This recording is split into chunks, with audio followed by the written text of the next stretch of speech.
ಎಲ್ರಿಗೂ ಅಮ್ಮನ ರುಚಿ ಕಾರ್ಯಕ್ರಮಕ್ಕೆ ನಿಮ್ಮೆಲ್ರಿಗೂ ಸ್ವಾಗತ. ಇವತ್ತು ನಾನು ನಿಮ್ಮೆಲ್ರಿಗೂ ಸಿಂಪಲ್ಲಾಗಿ ಡ್ರೈ ಚಿಕನ್ನ ಹೇಗೆ ಮಾಡೋದು ಅಂತ ತಿಳಿಸ್ಕೊಡ್ತೀನಿ, ಬನ್ನಿ. ನಮಗೆ ಇದಿಷ್ಟು ಬೇಕಾಗಿರುವಂಥ ಇಂಗ್ರೀಡಿಯೆಂಟ್ಸು. ಫಸ್ಟಿಗೆ ನಾನಿಲ್ಲಿ ಒಂದು ಬಾಣಲಿಗೆ ಮೆಂತ್ಯನ ಹಾಕ್ಕೊಂಡು ಹುರ್ಕೊತಾ ಇದ್ದೀನಿ. ಮೆಂತ್ಯ ಸ್ವಲ್ಪ ಬ್ರೌನ್ ಆಗೋವರೆಗೂ ಹುರ್ಕೊಂಡ್ರೆ ಸಾಕು. ಅದಾದ ನಂತರ ನಾನಿಲ್ಲಿ ಒಂದು ಪ್ಲೇಟ್ಗೆ ಟ್ರಾನ್ಸ್ಫರ್ ಮಾಡಿಕೊಂಡು 1 ಕಪ್ಪಷ್ಟು ಕಾಳು ಮೆಣಸನ್ನ ಹಾಕ್ಕೊತಾ ಇದ್ದೀನಿ. ಕಾಳು ಮೆಣಸು ಕೂಡ ಒಂದು ಸ್ವಲ್ಪ ಫ್ರೈ ಮಾಡಿಕೊಂಡ್ರೆ ಸಾಕು.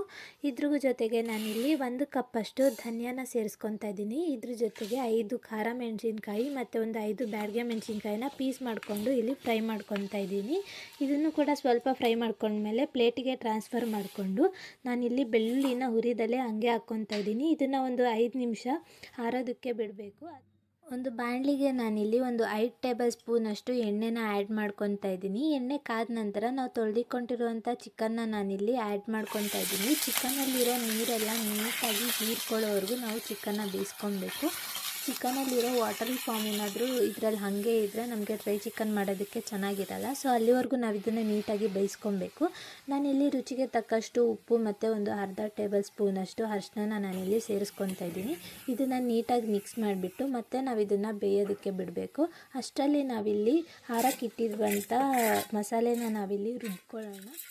ಮಸಾಲೆನ ನಾವು ನುಣ್ಣಗೆ ರುಬ್ಕೊಬಾರ್ದು, ತರಿಯಾಗಿ ರುಬ್ಕೊಬೇಕು. ಯಾವುದೇ ನೀರನ್ನು ಆ್ಯಡ್ ಮಾಡ್ಕೊಬಾರ್ದು.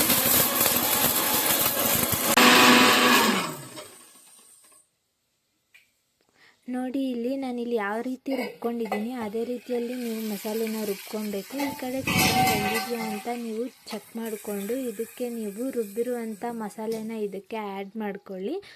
ಚಿಕನ್ ಏನಾದರೂ ಬೆಂದಿಲ್ಲ ಅಂದರೆ ಇನ್ನು ಸ್ವಲ್ಪ ಹೊತ್ತು ಬೇಯೋದಕ್ಕೆ ಬಿಡಿ. ನೋಡಿ, ಈ ರೀತಿ ಮಸಾಲೆನ ಹಾಕ್ಕೊಂಡು ಮತ್ತೆ ಇದನ್ನು ನೀಟಾಗಿ ಮಿಕ್ಸ್ ಮಾಡಿಕೊಂಡು ಸ್ವಲ್ಪ ಬೇಯೋದಕ್ಕೆ ಬಿಡಬೇಕು. ಅಂದರೆ ಮಸಾಲೆ ಎಲ್ಲ ಚಿಕನ್ಗೆ ಹಿಡಿಯೋ ರೀತಿಯಲ್ಲಿ ಇದನ್ನು ಬೇಯೋದಕ್ಕೆ ಬಿಡಬೇಕು.